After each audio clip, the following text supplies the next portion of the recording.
Selamat pagi anak-anak semua. Salam Fransiskus Pace Ebene. Kembali lagi di pelajaran agama Katolik dengan materi Yusuf. Sebelum kita memulai materi kita, mari kita berdoa terlebih dahulu. Dalam nama Bapa dan Putra dan Roh Kudus, amin. Allah Bapa yang Maha Rahim, terima kasih atas berkat-Mu hari ini. Kami mohon semoga pembelajaran di hari ini dapat kami terima dengan baik. Berkati kami untuk menjadi anak yang bisa selalu bersyukur padamu. Demi Yesus Kristus Tuhan dan pengantara kami. Amin. Dalam nama Bapa dan Putra dan Roh Kudus. Amin. Anak-anak pernah mendengar perjuangan Yakub mendapatkan Rahel, istri yang sangat disayanginya. Untuk bisa menikah dengan Rahel, Yakub harus bekerja kepada Laban selama 7 tahun. Tapi pertama ia harus menikahi Lea. Lalu ia bekerja selama 7 tahun lagi, baru bisa menikahi Rahel yang kemudian melahirkan Yusuf dan Benjamin. Rahel meninggal dalam perjalanan pulang ke rumah ayahnya. Ia meninggal setelah melahirkan Yusuf dan Benyamin. Sementara 10 anak Yakub yang lainnya bersama Lea ibunya. Yusuf diperlakukan secara istimewa oleh Yakub ayahnya untuk mengenang Rahel ibunya yang sudah meninggal. Nah, karena Yusuf sangat disayangi oleh Yakub, maka saudara-saudaranya yang lain sangat iri dan cemburu. Dan anak-anak ibu sekalian, kalian bisa mendengarkan kembali cerita bagaimana Yusuf diperlakukan secara tidak adil oleh saudara-saudaranya.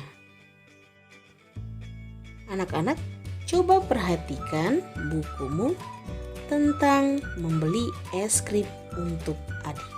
Nah, itu akan bercerita. Kamu mendengarkan ya? Mikael anak yang baik. Ia ingin membantu ayah dan ibunya dengan menjaga adik. Ketika adik menangis, ingin makan es krim, Mikael minta uang kepada ayahnya. Untuk memenuhi keinginan adiknya, Mikael pun pergi ke toko untuk membeli es krim. Ia bersepeda membonceng adiknya. Tetapi di jalan sepedanya gembos, sehingga mereka berdua terpaksa berjalan sambil menuntun sepeda. Pada akhirnya mereka berhasil membeli es krim. Setelah itu mereka pun pulang dengan menuntun sepeda sambil makan es krim. Apa pesan yang kita dapat dari cerita membeli es krim tersebut? Pesannya adalah jika kita menginginkan sesuatu, kita harus berusaha. Dari kisah Yakub yang memperjuangkan Rahel dan juga kisah Mikael tadi, kita cari tentang perlunya perjuangan dan pengorbanan. Banyak sekali tokoh kitab suci yang berjuang dan berkorban hingga mencapai kebahagiaan. Pertanyaannya, apa yang harus kita lakukan agar tujuan kita terwujud? Nah, banyak contohnya. Jika kamu ingin sekali mendapatkan juara kelas, apa perjuangan dan pengorbanan yang harus kamu lakukan? Ya, kamu harus belajar. Kalau kamu tidak belajar, kamu tidak akan mendapatkan apa yang kamu inginkan. Siapakah tokoh kitab suci yang harus berkorban dahulu untuk mencapai kebahagiaan bersama?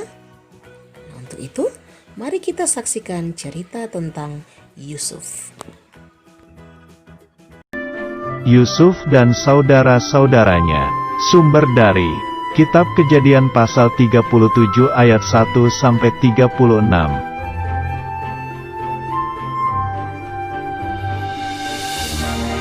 Di Kanaan, Bapak Yakub punya 12 anak laki-laki. Anaknya yang ke-11 bernama Yusuf.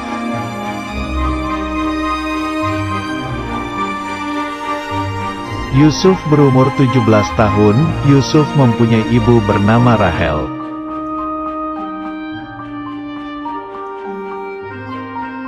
Bapak Yakub lebih sayang kepada Yusuf, karena itu Bapak Yakub memberi Yusuf sebuah jubah maha indah.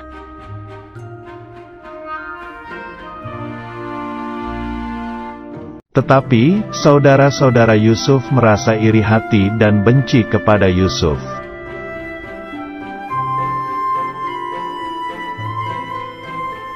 Yusuf bermimpi berkas-berkas gandum saudaranya mengelilingi dan sujud menyembah berkas Yusuf.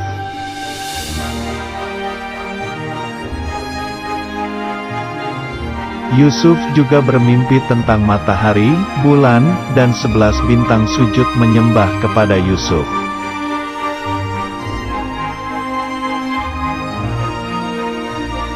Suatu hari, Bapak Yakub menyuruh Yusuf untuk melihat keadaan saudara-saudaranya.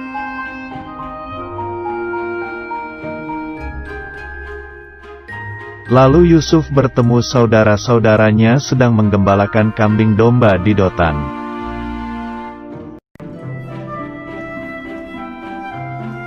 Tiba-tiba saudara-saudara Yusuf yang marah itu mengambil jubah maha indah dari Yusuf.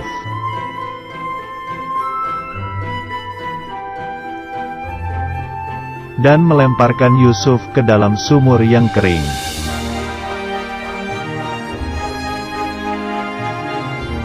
Agar perbuatan mereka tidak diketahui, jubah Yusuf dicelup darah kambing.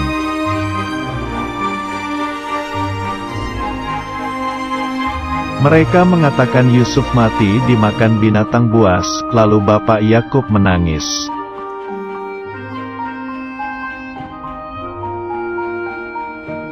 Saudara-saudara Yusuf menjual Yusuf kepada pedagang Midian sebagai budak.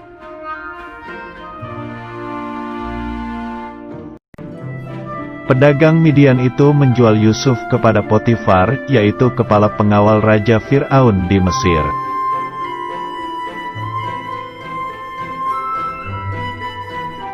Ayat hafalan. Kasihilah seorang akan yang lain. Kitab Yohanes pasal 15 ayat 17.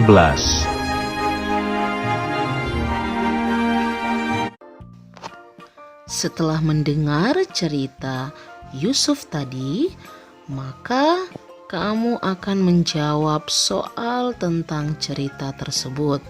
Nah, soal yang Ibu berikan ini berhubung dengan cerita Yusuf diperlakukan secara tidak adil oleh saudara-saudaranya. Dan soal ini akan kamu tuliskan kembali di buku PS agama kamu. Dan jangan lupa, seperti biasa, upload di Google Classroom yang sudah disediakan. Setelah kita tadi mendengar kisah Yusuf dijual oleh saudara-saudaranya kepada pedagang dari Midian, sesuatu terjadi kepada Yusuf. Apa yang terjadi kepada Yusuf? Ya, Yusuf menjadi penguasa di Mesir. Wow, bagaimana ceritanya ya Yusuf menjadi penguasa di Mesir? Nah, untuk itu anak-anak silahkan menyaksikan cerita tentang Yusuf menjadi penguasa di Mesir. Suatu hari, istri Potifar berbuat jahat kepada Yusuf. Karena itu, Yusuf dimasukkan ke dalam penjara. Di istana Mesir, Raja Firaun bermimpi melihat 7 ekor lembu kurus memakan 7 lembu gemuk. Kemudian Raja Firaun bermimpi lagi melihat ada 7 bulir gandum kurus memakan 7 bulir gandum gemuk. Pada pagi hari, Raja Firaun mengumpulkan semua orang ahli, tetapi mereka tidak dapat mengartikannya. Lalu datanglah juru minuman memberitahu ada seorang Ibrani di penjara yang bisa mengartikan mimpi raja. Lalu datanglah Yusuf menghadap Raja Firaun.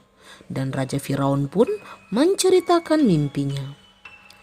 Yusuf mengartikan bahwa akan ada datang 7 tahun kelimpahan makanan di Mesir. Arti mimpi selanjutnya adalah akan datang juga 7 tahun kelaparan tidak ada makanan di Mesir. Yusuf berkata agar mencari seorang yang bijaksana untuk menyimpan persediaan bahan makanan. Akhirnya Raja Firaun menjadi senang karena Yusuf adalah orang yang bijaksana dan dipenuhi roh Allah. Raja Firaun memilih Yusuf untuk menjadi penguasa seluruh tanah Mesir. Kemudian Yusuf bekerja mengumpulkan bahan makanan di tahun kelimpahan selama 7 tahun. Ketika 7 tahun kelaparan itu datang melanda Mesir, Yusuf membuka persediaan makanan itu dan menjualnya.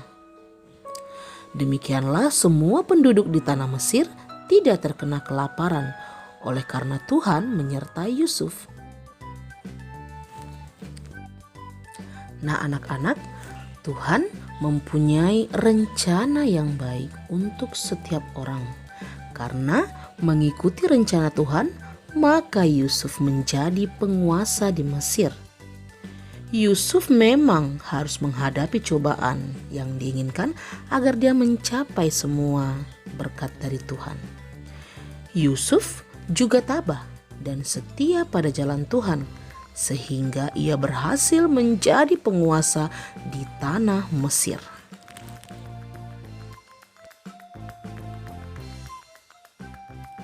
Nah, kita juga sebagai manusia dapat mengalami cobaan atau kesulitan dimanapun kita berada.